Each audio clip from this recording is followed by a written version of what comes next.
That's so crucial. It's not a winner take all type of mentality. The more readers are reading, the more prepared they're going to be to keep reading when you have another book for them. Yeah. Yep. Exactly. Especially when you're slow like me and you can't hope to do more than two in a year, and that's if it's an amazing year.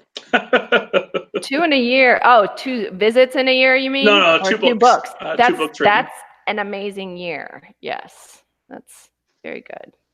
But I have those friends that can write a book or sometimes even a book and a half a month.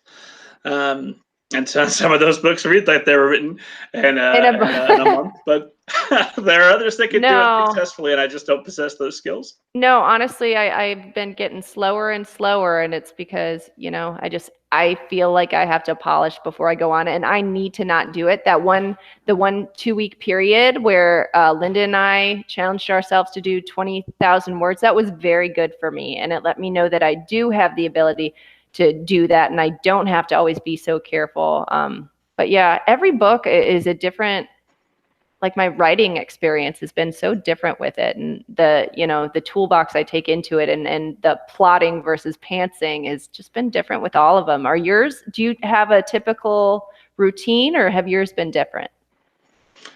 As far as each book is a little bit different in how it wants to be approached and wants to be written. Um, but as far as how I work, it's pretty standard. I like to pick same time every day. Like I said, 20 minutes of just bull crap, not not focus. I'm a big staller. That's one thing where deadlines will come in handy for me. But I just Mm-hmm. moved the deadline up because in school it was always if it's due Monday morning, about 8:30, 9 o'clock Sunday night. That's when I'm going to really dig in and get started. After Yeah. promising myself I was going to work all weekend, so I just set deadlines for myself and move them Yep. way up, and every day is a deadline, Mm-hmm. Very good. and that mostly works and gets me through. Mm-hmm. Do you set word count goals? I do, but word count goals can be a little bit nebulous. And what I mean by that is if I didn't hit 1,000 words for a day, but I did hit, I don't know, say 300 words, but I also managed to outline the next four scenes, and I know what's Right. coming next, and I figured out some things of consequence to the plot. That's not a lost day, and my mind was working the whole time. I was doing the Exactly. work. Yep. Yep. I'll do that same thing where I'll go and make some bullet points for the next chapter or something like that, so I know where it's headed. And that, who was it? What was it? There's some author I read, and I want to say Roald Dahl. I know we've talked about how sometimes your favorite authors, you go back and read their books.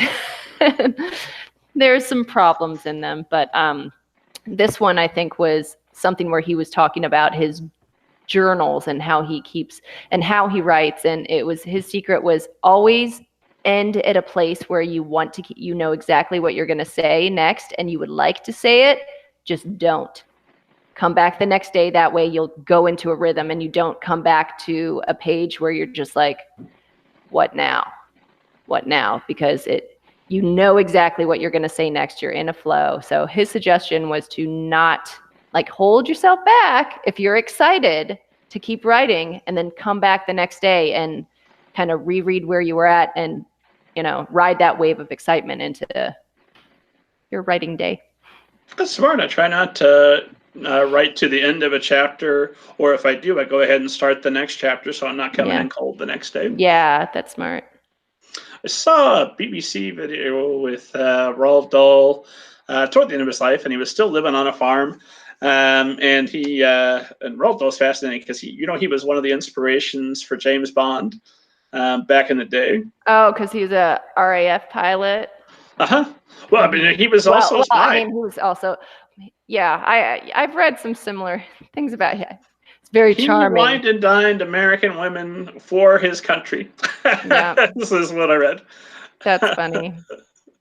But I saw this video, and he would go to his little writing shack in the back, and he had his comfy chair, and he would sit there. I don't remember how many pencils it was, but it was like 10 or 15. He felt he needed to have those pencils fully sharpened, and he did it. He didn't do it with a pencil sharpener. He did it with a knife, and he sat there and he whittled them down, and he made sure he had all his pencils, and he lined them up perfectly, and then he could start. which whatever routine gets it done. Meanwhile, our generation, we just go on the internet for our 10 to 15 minutes. We don't. I do that too. I have to check the news, make sure things are okay, and then go into it. I should try whittling pencils maybe.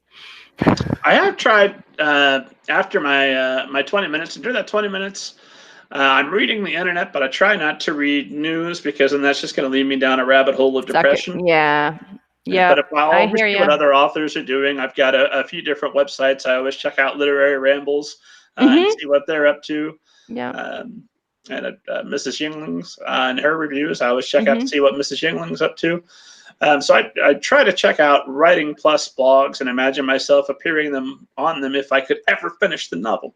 that motivates a little bit.